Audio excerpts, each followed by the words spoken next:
Bonjour à tous. Bienvenue dans ce dernier chapitre de ce cours intitulé le langage SQL. Donc, ce chapitre marque la fin du processus de modélisation que nous avons vu au premier cours. Processus qui contient 3 niveaux de modélisation. Le niveau conceptuel, dans lequel on a vu le modèle entité-association. Ensuite, il y avait le niveau logique, dans lequel on a vu le modèle relationnel. Et enfin, le niveau physique, dans lequel nous allons voir le langage SQL. Donc, c'est le langage qui va nous permettre d'implémenter physiquement une base de données sur une machine. SQL, c'est le langage de facto pour exploiter les bases de données relationnelles. Donc, il n'existe pas d'autre langage aussi puissant et aussi connu pour manipuler les bases de données. Donc, vous pouvez considérer SQL comme le standard de manipulation des bases de données. Donc, il est composé principalement de 2 sous-langages. Donc, vous avez dans SQL un langage de définition de données et un langage de manipulation de données. Donc, le premier permet d'implémenter physiquement une base de données au sein d'un système de gestion de base de données. C'est-à-dire, ce premier langage permet de définir quelles sont vos données, quelles sont vos tables, quelles colonnes sont contenues dans quelle table, quelles sont les valeurs à l'intérieur des tables, quelles sont les clés étrangères existantes, etc. Quel est le type de chaque colonne. Donc, tout ça, c'est des exemples de définition de données. Le deuxième langage, à savoir le langage de manipulation de données, va quant à lui vous permettre d'effectuer toutes les opérations de manipulation de données, c'est-à-dire la recherche, l'insertion, la suppression et la mise à jour. Donc, une fois que vous avez défini votre base de données avec le premier langage, vous pouvez l'exploiter avec le deuxième langage. Donc, nous allons voir à travers ce cours les principales instructions de chacun de ces 2 langages. Donc, pour illustrer la syntaxe et l'utilisation de chacune des instructions du langage SQL, nous allons nous baser sur ce modèle relationnel. Donc, c'est un modèle relationnel que vous avez déjà vu dans le chapitre précédent. Donc, sauf qu'il y a une légère différence au niveau des noms des tables et des colonnes. Donc ici, toutes les tables et les colonnes ont un nom en anglais.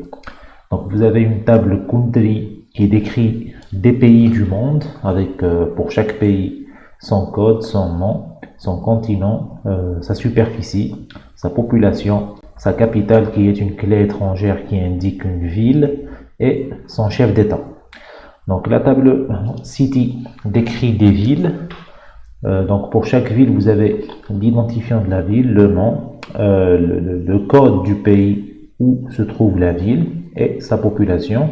Bien sûr, le code du pays où se trouve la ville, c'est une clé étrangère qui nous indique un pays donné. Et enfin, une table qui s'appelle Country Langage. Donc, cette table nous indique que ce pays-là parle ce langage-là. Et bien sûr, ça, c'est une clé étrangère qui nous indique un pays donné. Donc, commençons par le langage de définition de données. Donc, la première instruction de ce langage, c'est l'instruction Create Table. Donc, cette instruction permet tout simplement de créer une table. Donc, créer une table dans le sens où on va définir le nom de chaque colonne qui compose la table, le type de chaque colonne et éventuellement les contraintes des colonnes.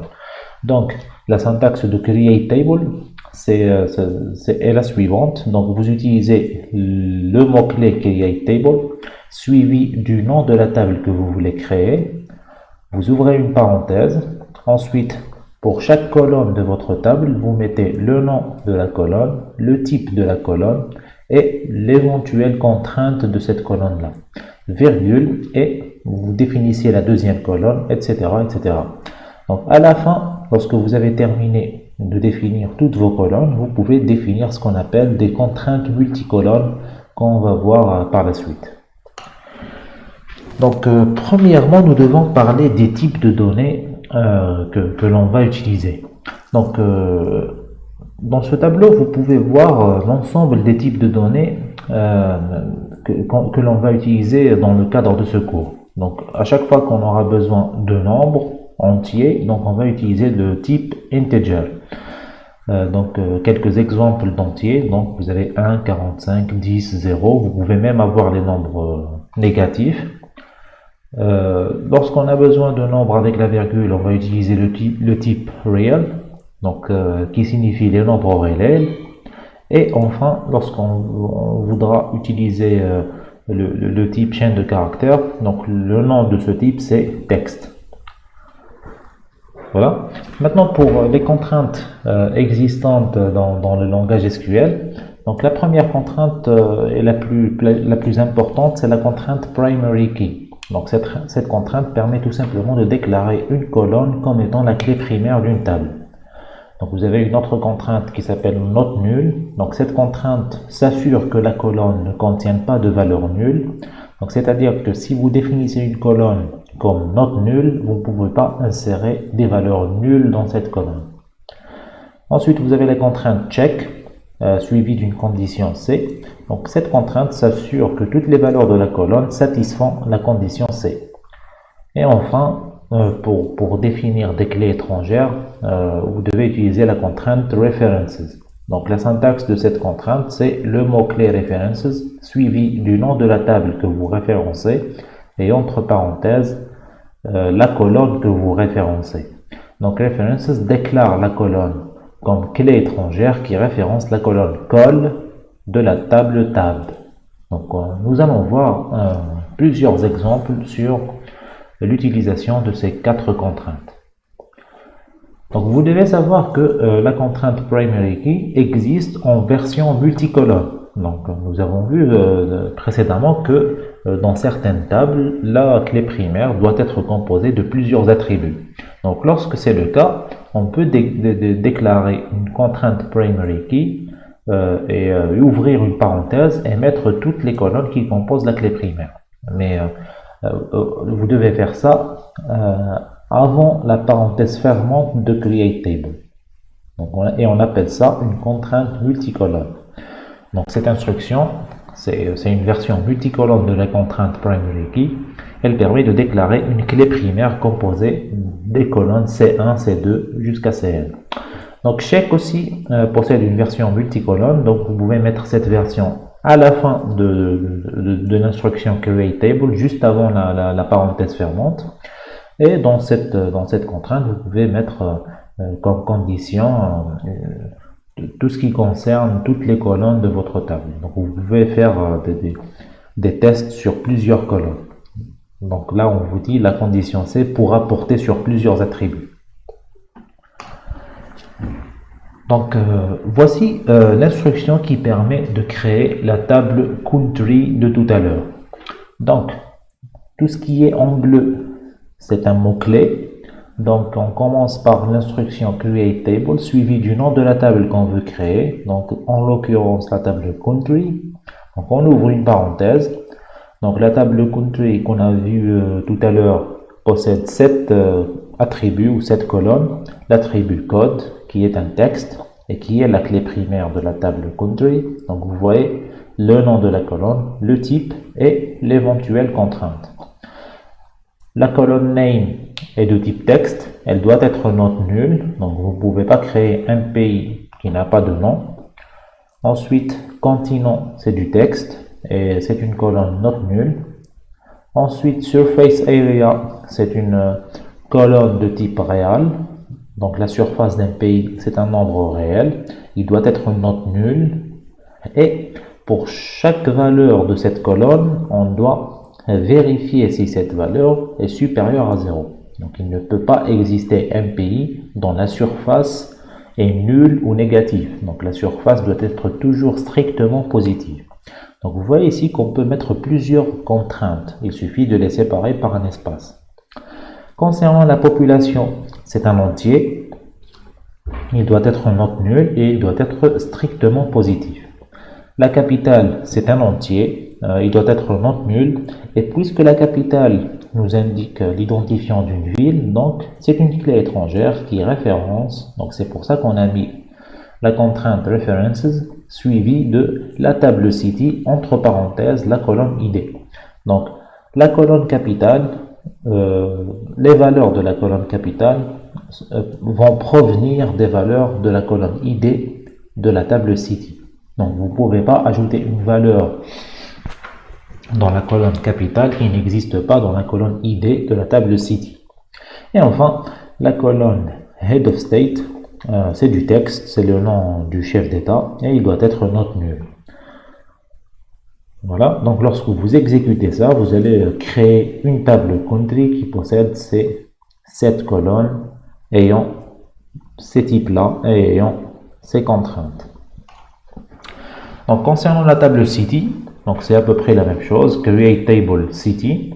City a 4 colonnes, une colonne ID de type entier qui est la clé primaire de la table city, une colonne name qui est du texte qui doit être note nulle, une colonne country code c'est du texte, elle est note nulle et elle doit référencer un code d'un pays, et enfin une colonne population qui est un entier et qui doit être strictement positive. Enfin, pour la table country langage, souvenez-vous de cette table, donc on va la revoir sur le modèle relationnel. Country langage, regardez, elle possède 2 colonnes. La première est une clé étrangère et les deux ensemble sont une clé primaire. Nous allons voir comment cette table va être créée. Donc, voici les 2 colonnes, country code, qui est la clé étrangère qui nous indique code de la table country. Langage, c'est du texte, il doit être note nulle. Mais les 2 colonnes ensemble sont la clé primaire. Donc là, on doit mettre une contrainte multicolonne à la fin de l'instruction create.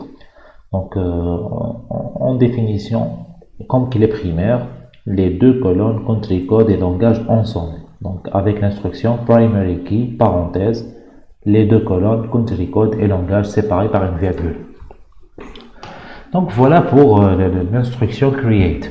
Donc puisqu'il y a une instruction qui permet de créer des tables, il y a forcément une instruction qui permet de les supprimer. Donc, l'instruction qui permet de supprimer une table, c'est l'instruction drop table. Donc, elle est très simple. Vous lui donnez tout simplement le nom de la table que vous voulez supprimer. Donc, drop table, le nom de la table. Par exemple, si on veut supprimer toutes les tables de notre modèle de tout à l'heure, donc on exécute drop table country, drop table city et drop table country langage. Voilà.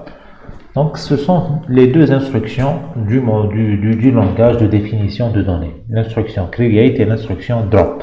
Passons maintenant au langage de manipulation des données. Donc, vous devez savoir que la manipulation de données implique 4 choses. Soit on veut insérer des tuples ou des données dans les tables, et dans ce cas-là, on va utiliser l'instruction insert into. Soit on voudra supprimer un ou plusieurs tuples d'une table, et dans ce cas-là, on va utiliser l'instruction delete from. Lorsqu'on voudra mettre à jour les valeurs de certains tuples dans une table, on va utiliser l'instruction update. Et lorsqu'on voudra rechercher ou répondre à une requête, donc là, nous allons devoir utiliser l'instruction select. Donc nous allons voir la syntaxe et l'utilisation de chacune de ces 4 instructions.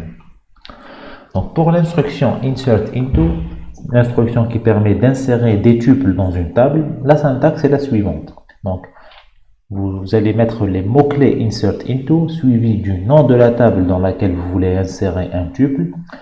Vous sautez la ligne et le mot-clé values, vous ouvrez une parenthèse et là vous mettez les valeurs correspondantes à chacune des colonnes du tuple que vous voulez insérer. Exemple. Souvenez-vous de la table city. Elle contient 4 attributs. L'identifiant, le nom de la ville, le code du pays où se trouve la ville et la population de la ville. Donc si on veut insérer la ville Alger dans la table city, donc on utilise l'instruction insert into city, values, on ouvre une parenthèse, on donne 35 comme identifiant de la ville Alger. Le nom de la ville, c'est Alger. Le code du pays où se trouve la ville d'Alger, c'est DZA. Donc, quelque part dans la table country, il y a une ligne dans laquelle la colonne country code est égale à DZA. Il s'agit de la ligne correspondante au pays Algérie. Et enfin, la population de la ville d'Alger qui est le quatrième paramètre. Vous ouvrez vous fermez la parenthèse, point virgule, et vous exécutez. Donc, comme ça, vous allez insérer ce tuple dans cette table. Donc, on peut avoir d'autres exemples d'insertion. Par exemple, dans la table country langage, je veux insérer le fait que l'Algérie parle la langue arabe. Donc, insert into country language, values. Souvenez-vous, country language possède deux attributs, le code du pays et la langue que parle le pays. Donc, ces deux instructions permettent de dire que en Algérie, on parle l'arabe et le berbère. Donc, voilà pour l'instruction insert into. Bien sûr, une petite remarque qu'on doit soulever, si vous insérez quelque chose dans une table, ou si vous faites appel à l'instruction insert into sur une table et que vous mettez une valeur erronée, par exemple pour la clé primaire, par exemple une valeur qui existe déjà, donc le système de gestion de base de données va vous empêcher d'exécuter cette instruction. Donc là, vous aurez une erreur d'exécution. Donc même chose, si vous insérez une ville dont le code du pays n'existe pas dans la table country, sachant que cette colonne, c'est une clé étrangère qui référence le code d'un pays, donc là aussi, le système de gestion de base de données va vous empêcher de faire cette insertion. Donc voilà pour l'instruction insert into. Donc passons à l'instruction delete from. Donc l'instruction delete from, sa syntaxe est la suivante. Donc delete from, le nom de la table de laquelle vous voulez supprimer, where, une condition. Donc delete from fonctionne tout simplement en supprimant tous les tuples de la table qui vérifient la condition qui suit le mot-clé where. Donc delete from, vous lui donnez une table et une condition, elle va chercher tous les tuples pour lesquels cette condition est vraie et elle va les supprimer de la table. Donc, si on veut par exemple supprimer tous les pays d'Afrique de la table country, donc on fait delete from country where continent est égal à Africa. De cette manière, cette instruction va parcourir tous les tuples de la table country et à chaque fois qu'un tuple a la valeur Africa pour la colonne continent, cette instruction va le supprimer. Bien sûr, la condition n'est pas obligatoire. Donc, si vous faites delete from country et point virgule et vous exécutez, donc là, il n'y a pas de condition, donc il y aura une suppression sans condition, c'est-à-dire tous les tuples de la table seront supprimés. Voilà. Maintenant, pour l'instruction de mise à jour d'un ou plusieurs tuples dans une table, donc c'est l'instruction update. Sa syntaxe est la suivante. Donc le mot-clé update suivi du nom de la table que vous voulez mettre à jour. Vous sautez la ligne, le mot-clé set.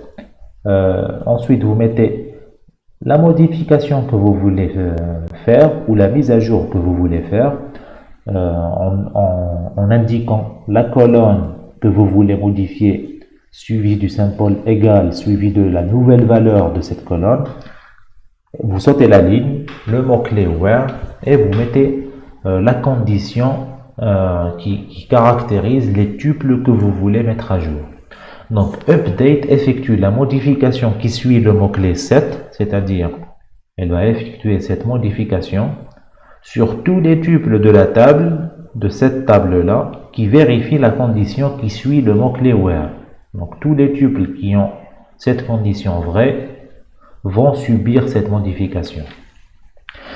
Donc, par exemple, dans la table country, si on veut mettre à jour le nom du président des États-Unis avec la valeur Donald Trump, donc là, on va utiliser l'instruction update sur la table country et la modification qu'on veut faire, c'est head of state ou bien chef d'État doit être égal à Donald Trump.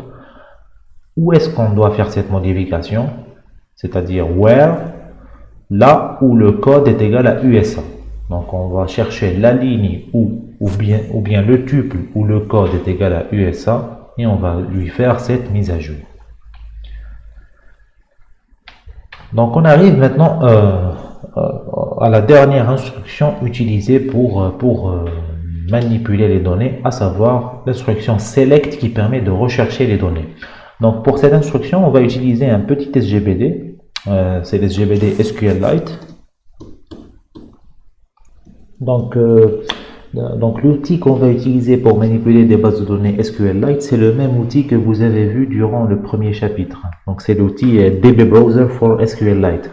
Donc je vais vous mettre un lien pour télécharger cet outil. Donc je vais lancer l'outil, je vais ouvrir la base de données Word qui contient les tables country, city et country langage. Donc je vais partager avec vous cette table, vous allez pouvoir la télécharger dans les commentaires de cette vidéo. Donc voilà la table Word qui contient, plutôt voilà la base de données Word qui contient les trois tables city, country et country langage. Donc regardons un petit peu les structures de chacune la structure de chacune de ces tables. Donc pour city, comme vous l'avez vu tout à l'heure, donc vous avez les quatre colonnes ID, name, country code et population. Pour country, vous avez les 7 colonnes code, name, continent, surface area, population, head of state et capitale. Et pour country langage, vous avez pour chaque pays le langage qu'il parle. Donc, revenons aux exemples de tout à l'heure. Par exemple, l'instruction qui permettait de mettre à jour le nom du président des États-Unis. Donc, tout d'abord, nous allons vérifier qui est le président des États-Unis dans cette base de données. Donc, pour cela, dans la table country, je vais chercher le tuple qui correspond aux États-Unis, c'est-à-dire le tuple ayant un code égal à USA. Donc, là, les tuples sont ordonnés, sont triés dans l'ordre alphabétique. Donc, USA, il doit être ici, voilà. Donc voilà le tuple qui correspond aux États-Unis d'Amérique. Donc regardez la valeur du Head of State. Donc là c'est George W. Bush. Donc il faut noter que cette base de données est un peu ancienne. Donc on veut mettre la valeur, cette valeur-là, elle a changé et lui affecter une nouvelle valeur qui est Donald Trump. Donc faisons ça rapidement. Donc avec l'instruction update. Donc là, je vais augmenter un petit peu la taille de la police.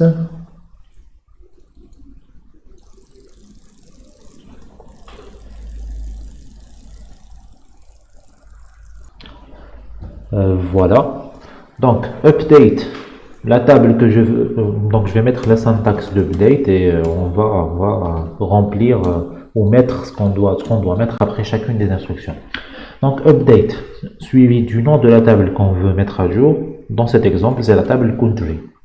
Maintenant, quelle modification on veut faire? On veut faire la modification head of state doit devenir Donald Trump. Maintenant, dans quel tuple je dois faire cette mise à jour? Il faut faire cette mise à jour seulement dans le tuple qui a un code égal à USA. Donc on exécute ça. Donc avant d'exécuter, nous allons revérifier si le président des USA est George Bush. Donc voilà le président des USA, c'est George W. Bush. Donc j'exécute cette instruction. Donc là, j'ai pas d'erreur et je vais vérifier si cette modification a été effectuée. Donc je recherche la ligne correspondante à USA. Donc elle est là et vous voyez que Donald Trump maintenant est le nouveau président des États-Unis. Donc voilà comment marche l'instruction update. Donc revenons maintenant au cours. Donc tous les exemples maintenant qu'on va exécuter, on va les faire sur cette interface. Donc l'instruction select qu'on a déjà vu dans le premier chapitre, donc on a vu sa syntaxe la plus simple, c'est-à-dire sa syntaxe qui utilise le mot select, from et where. Après le select, vous mettez les colonnes que vous voulez afficher. Après le from, vous mettez les tables que vous allez manipuler. Et après le where, vous mettez les conditions qui doivent être vérifiées lorsque vous allez parcourir ces tables. Donc, la syntaxe de select, la syntaxe générale est la suivante. Donc, vous devez savoir que les colonnes que vous mettez après select, ce sont tout simplement les colonnes de la projection.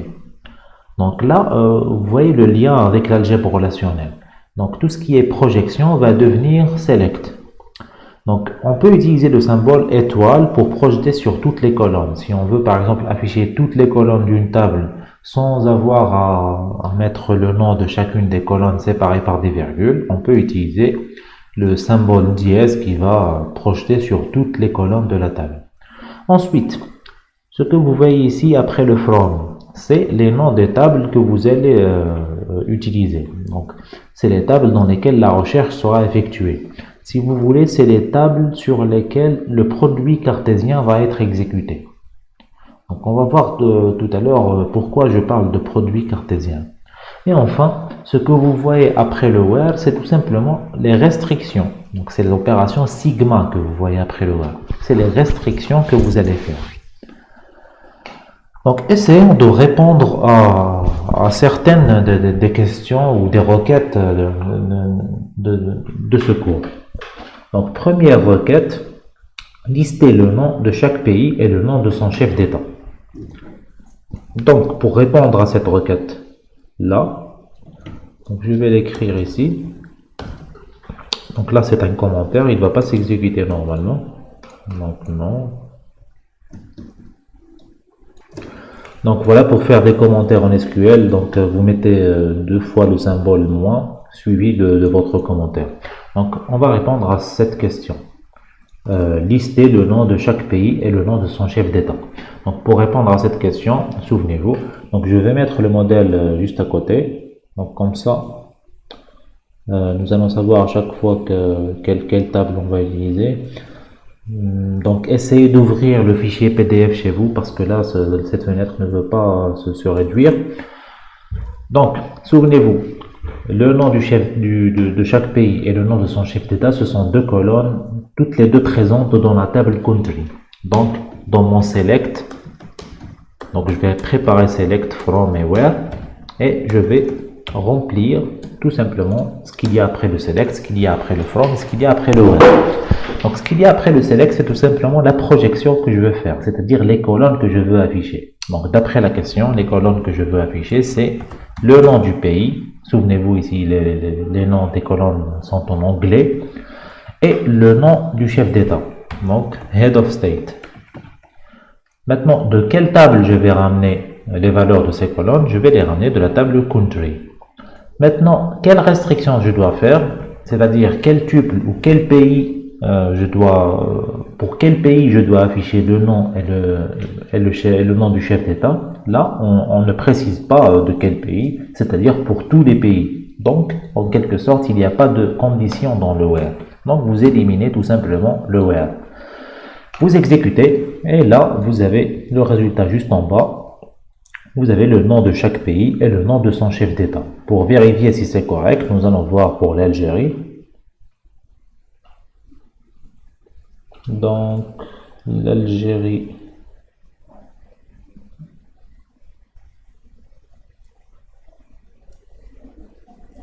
Donc, l'Algérie, je sais pas, peut-être qu'elle appartient pas à cette base de données. Donc, il n'y a pas l'Algérie apparemment dans cette base de données. Donc, regardons la France par exemple. Donc, voilà, la France, le nom de son chef d'État, c'est Jacques Chirac. Donc, je vous indique que cette base de données est assez ancienne. Donc, elle a été créée au temps où Jacques Chirac était le président de la France. Donc, voilà pour la première requête.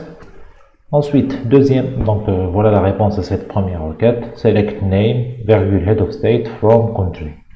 Deuxième requête, lister le nom de chaque pays et le code de sa capitale. Donc ici aussi, ces deux colonnes, le nom du pays et le code de la capitale, appartiennent toutes les deux à la table country. Donc il n'y a pas de souci. Donc on ne va pas utiliser une autre table. Et là, on veut le nom et le code de la capitale de tous les pays du monde. Donc il n'y a pas de where. Donc on exécute et on a pour chaque pays le code de sa capitale. Voilà. Ensuite, lister les pays dont la superficie dépasse 1 million de mètres carrés. Donc, voilà ce qu'on doit faire. Lister les pays dont la superficie dépasse 1 million de mètres carrés. Donc, remarquez dans cette question qu'on ne vous indique pas quelle information des pays on doit afficher. Donc, on ne sait pas si on doit afficher les noms, ou bien les codes, ou bien les superficies. Donc, la question à laquelle on veut répondre, c'est on veut toutes les informations sur les pays dont la superficie dépasse les 1 million de mètres carrés. Donc, souvenez-vous, dans l'algèbre relationnelle, ça, c'est une restriction. Donc, pour répondre à cette question, donc je vais mettre select from et where. Donc, la table qu'on va utiliser pour répondre à cette question, c'est la table country, parce qu'on veut les pays, donc on veut que des informations sur des pays. Quelle colonne on veut afficher à partir de cette table? Donc là, on ne nous indique pas quelle colonne, donc on doit répondre par étoile. Donc on affiche toutes les colonnes de la table pays, des pays dont la surface dépasse les 1 million de mètres carrés. Donc cette condition de la restriction, on doit la mettre après le where. Donc on doit faire attention au nom des colonnes. Donc la colonne s'appelle surface area, la colonne qui indique la superficie. Donc elle doit être supérieure strictement à 1 million. Donc voilà, j'ai fait une bêtise, j'ai écrit 10 millions. Donc voilà, 1 million. Donc on exécute. Donc là, on a tous les pays dont la surface dépasse les 1 million de mètres carrés. Donc il n'y en a pas beaucoup, il y en a 31. Donc vous pouvez vérifier que cette colonne-là, chacune de ces valeurs dépasse 1 million. Donc voilà comment répondre à cette requête. Donc, requête suivante, lister tous les pays d'Europe.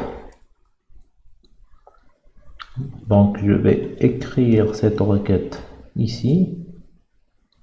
Donc lister tous les pays d'Europe. Donc là aussi vous remarquez que on ne nous indique pas quelle colonne afficher. Donc je vais afficher toutes les colonnes de la table country. Mais je ne dois garder que les pays qui ont un continent égal à Europe. Donc c'est la restriction que je dois mettre après le where. Et voilà. Donc on exécute et on a tous les pays d'Europe. Vous pouvez vérifier la valeur de cette colonne continent. Elle n'est égale que à la valeur Europe. Voilà. Ensuite, listez le nom des pays d'Afrique dont la superficie est inférieure à 500 000 mètres carrés. Donc là, on nous précise quelle colonne afficher. C'est les noms des pays. Donc ça sera la colonne name. Donc la table country. Les pays d'Afrique. Donc le continent doit être égal à Africa, dont la superficie est inférieure à 500 000 mètres carrés. Donc là, c'est une autre condition, ou bien c'est un et qu'on doit ajouter à notre restriction. Donc le et dans SQL, c'est le mot-clé and. Donc and surface area doit être inférieur à 500 000. Donc on exécute. Donc là, voilà.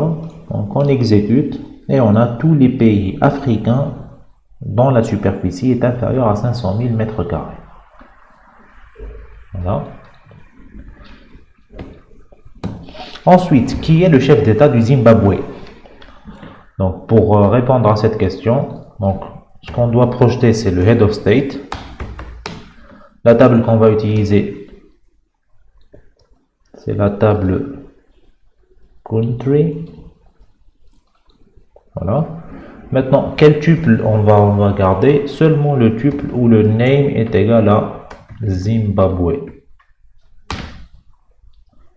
Donc vous exécutez et vous avez le nom du chef d'État ou le président du Zimbabwe qui est Robert Mugabe.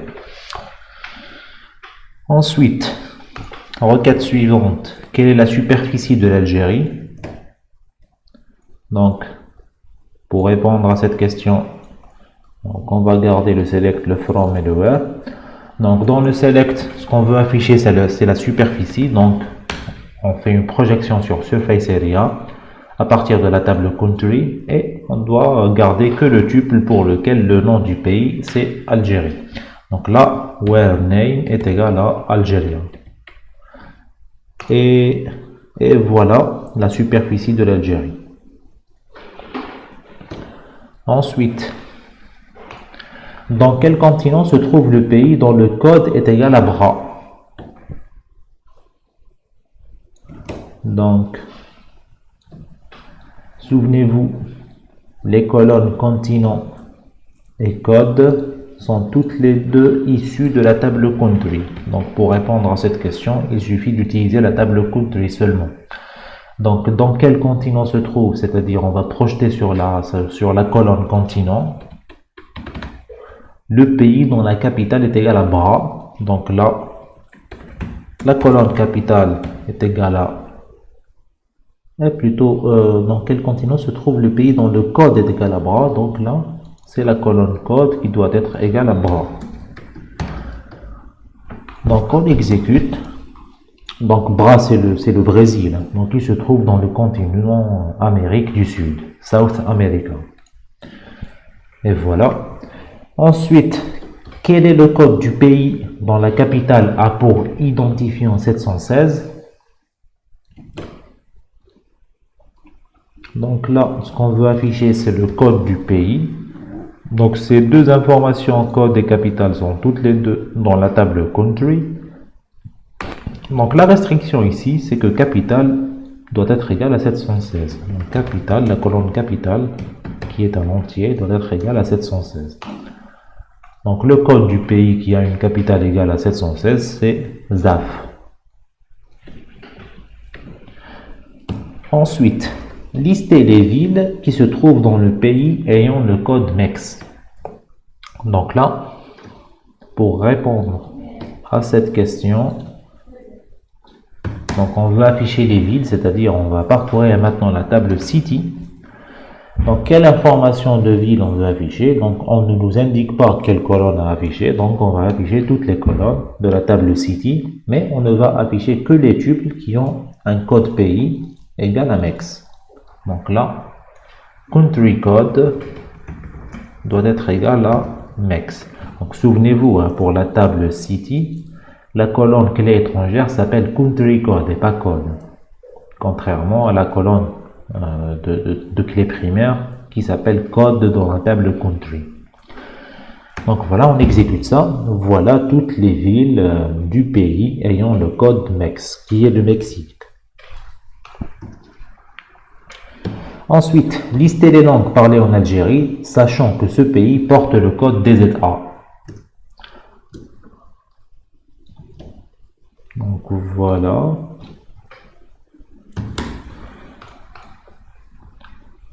Donc ici, on veut afficher les langues d'un pays qui a le code égal à DZA. La langue et le code sont toutes les deux des colonnes de la table country langage. Souvenez-vous de la structure de la table country langage. Donc pour chaque country code, on a le langage que ce pays parle. Donc nous, on veut connaître les langues, c'est-à-dire on veut afficher la colonne langage parlée en Algérie, sachant que son country code ou le country code de l'Algérie, c'est DZA. Donc on l'exécute et on a arabique et berbéri. C'est les deux langues parlées officiellement en Algérie. Ensuite, listez le nom de toutes les villes de Finlande. Donc là, vous devez faire attention, cette requête, c'est une requête d'interrogation sur plusieurs tables. Donc nous allons voir comment répondre à cette requête. Donc on veut les noms de toutes les villes de Finlande. C'est-à-dire, là, on ne nous donne pas le code de ce pays, Finlande. On nous dit juste que son nom, c'est Finlande. Et on veut les noms des villes. Donc là, l'information qu'on cherche est éparpillée à travers deux tables. La table City, dans laquelle on va trouver les noms des villes de Finlande, et la table Country, à partir de laquelle on va extraire le code de Finlande et lui faire une jointure avec ce country code. Donc là, on est obligé de faire une jointure pour répondre à cette question. Donc il y a une autre solution sans utiliser les jointures. Donc cette solution va consister à afficher le nom à partir de la table City. Donc la table City, il y a une colonne qui s'appelle nom. Je vais afficher des villes. Mais quelles villes je vais afficher? Je vais afficher les villes qui ont un country code égal à. Et là, je peux ouvrir une autre requête select dans laquelle je vais récupérer le country code ou le code du pays ayant un nom égal à Finlande. Donc je peux faire select code from country where name est égal à Finlande. Donc j'exécute et j'ai toutes les villes de Finlande. Donc, comme par exemple la capitale Helsinki. Donc vous voyez, je récupère les noms des villes pour lesquelles le country code est égal au résultat de ce select. Mais cette solution n'est pas très recommandée. Donc il n'est pas très recommandé d'imbriquer plusieurs selects ensemble. Donc l'autre solution va consister à faire tout simplement une jointure. Donc pour faire une jointure dans SQL entre deux tables, il suffit de mettre les deux tables dans le from. Si vous ne mettez pas de where, donc ça va faire un produit cartésien. Donc pour empêcher SQL de faire le produit cartésien, vous devez définir la condition de votre jointure juste après le where. Donc quelle est la condition de la jointure ici? C'est tout simplement la clé étrangère country code de la table city doit être égale à la clé primaire code de la table country. Donc country code est égal à code. Et j'ajoute la restriction qui va sélectionner le pays Finlande. Donc, mais là, vous devez faire attention au nom des colonnes. Donc, si vous exécutez, vous allez avoir une erreur. Pourquoi? Parce que ce name existe dans city, il y a une colonne name dans city, il y a une colonne name dans country. Comment faire la différence entre ces deux colonnes, sachant qu'elles portent le même nom? D'ailleurs, SQL vous dit ambiguous column name, le nom de la colonne est ambigu, je ne sais pas, est-ce que je dois récupérer le name de city ou bien le name de country? Donc pour faire la différence entre ces deux colonnes, c'est très simple, il suffit de précéder le nom de la colonne avec le nom de sa table et le symbole point. Donc je veux afficher city.name, les noms des villes, et là je veux comparer le name de country à la valeur Finlande. Donc j'exécute et j'ai le même résultat que tout à l'heure, les villes de Finlande. Donc vous voyez, deux remarques, il faut faire la jointure comme une condition dans le web, comme une restriction, et suivi des restrictions que vous avez pour répondre à la question. Et pour faire la différence entre plusieurs colonnes qui portent le même nom, vous devez les précéder du nom de la table où elles sont issues et le symbole point. Voilà, donc on revient à ça. Maintenant, je ne vais plus écrire d'SQL. Tout ce qu'on va écrire maintenant, ça sera clair. Donc, voilà la première solution pour lister le nom de toutes les villes de Finlande qu'on a vu tout à l'heure en utilisant l'opérateur in ou bien égal. Donc, je cherche les noms des villes dans le country code et à l'intérieur du résultat de ce select. Le résultat de ce select qui me donne le code du pays Finlande. Et je vous ai dit, cette solution n'est pas recommandée. Il faut utiliser celle-là dans laquelle on utilise une jointure. Donc là, la jointure, c'est tout simplement une condition dans le web.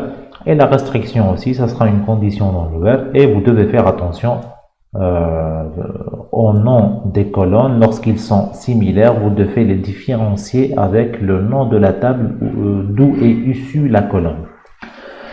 Donc, requête suivante, lister le nom de toutes les villes européennes.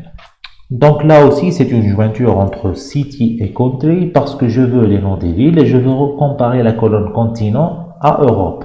Donc, ce sera une requête select avec les deux tables city et country et leur jointure et la restriction sur continent doit être égale à Europe. Voilà. Ensuite, lister le nom de toutes les capitales du monde. Donc là, je veux non pas les noms des villes du monde, mais je veux le nom des capitales du monde. Donc là, je dois faire la jointure entre city et country pour n'avoir que les tuples qui sont des capitales. Et cette jointure doit se faire sur la colonne capitale de country avec la colonne ID de city. Donc, illustrons ça rapidement. Donc, regardez dans la table country. Si je m'intéresse au tuple Algérie. Donc, je vais regarder la valeur de capitale. Donc la valeur de capitale pour le tuple Algérie, c'est 35. Donc la ville ayant un identifiant égal à 35, c'est la capitale de l'Algérie. Donc je vais vérifier ça dans la table City. Voilà, la ville qui a un ID égal à 35, c'est Alger. C'est effectivement la capitale de l'Algérie. Donc vous voyez le lien entre la table Country et City, il est double. Donc il y a un lien qui nous indique, donc je vais vous le montrer sur le modèle relationnel, ça va être plus clair. Donc il y a un lien entre Country et City qui permet de faire, qui permet de faire correspondre ce code-là à Country Code, et ce lien, il indique tout simplement que cette ville appartient à ce pays, et il y a un autre lien qui nous indique que cette ville est la capitale de ce pays, c'est-à-dire cette clé étrangère capitale dont les valeurs sont issues de ID. Donc si vous faites une jointure sur cette égalité, vous allez avoir que des capitales.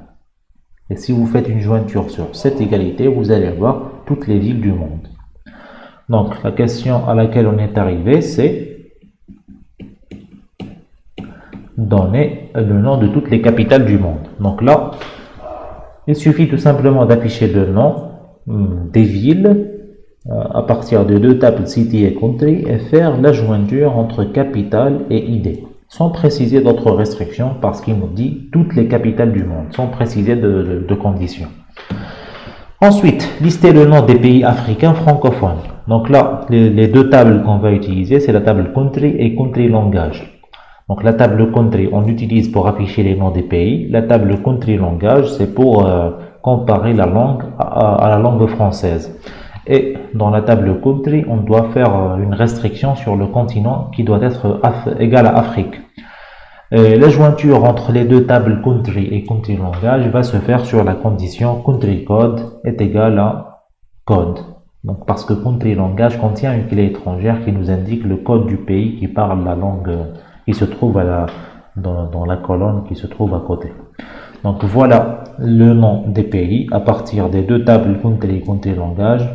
Après leur avoir fait une jointure, donc on fait une restriction sur le continent qui doit être égal à Afrique et sur la langue qui doit être égale à French. Donc on aura les pays africains francophones.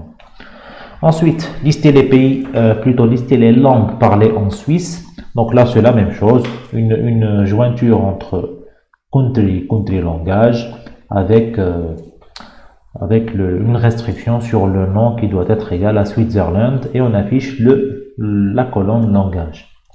Ensuite, lister les langues parlées à la fois en Suisse et en Belgique. Donc là, on a déjà répondu à cette question dans l'algèbre relationnelle et pour arriver à la réponse, on a utilisé l'opérateur intersection. Donc, cet opérateur intersection existe aussi en SQL. Donc, c'est tout simplement le mot-clé intersect.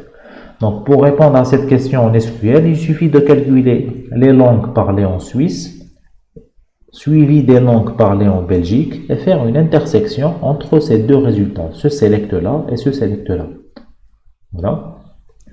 Ensuite, lister le nom de toutes les capitales européennes. Donc, on a déjà répondu à cette question quand c'était le nom de toutes les capitales du monde, mais là, c'est une restriction sur le continent qui doit être égal à Europe. Donc, il suffit d'ajouter cette restriction à la requête de tout à l'heure. Donc, le nom de toutes les villes qui sont des capitales et dont le continent du pays est égal à Europe. Ensuite, lister le nom de toutes les langues parlées en Europe. Donc là, une jointure entre Country et Country Langage et une restriction sur le continent qui doit être égal à Europe et une projection sur la colonne langue. Ensuite, quels sont les noms des capitales des pays européens francophones? Donc là, on a deux restrictions. Le continent doit être égal à Europe et la langue doit être égale à French. Et je veux afficher les noms des capitales. Donc là, je vais utiliser, si vous remarquez bien, je vais utiliser les trois tables parce que je veux des noms de villes et je veux comparer le continent à Europe, sachant que la colonne continent est dans la table Country. Et je veux comparer la langue à French, sachant que la colonne langage est dans la table Country Langage. Donc, qui dit trois tables, dit forcément deux jointures. Donc je dois mettre ces trois tables ici et faire les deux jointures entre ces trois tables. Mais il faut faire attention, la jointure entre city et country doit se faire sur la colonne capitale pour récupérer les noms des capitales des pays européens et non pas les noms des villes des pays européens francophones.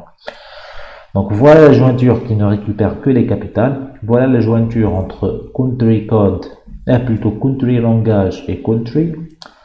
Et voilà les deux restrictions pour le continent qui doit être égal à Europe et la langue qui doit être égale à French. Et j'affiche le nom de chacune des villes. Et comme ça, je réponds à cette question. Dernière question, quelles sont les langues parlées dans le pays dont la capitale est Canberra? Donc là aussi, on va utiliser les trois tables.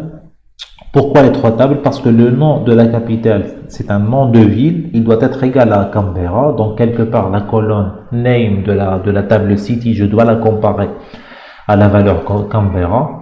Et je dois faire en sorte que ça soit une capitale. Donc je vais faire une jointure entre capitale de country et ID de city. Et je dois afficher les langues, sachant que la colonne langage se trouve dans la table country langage.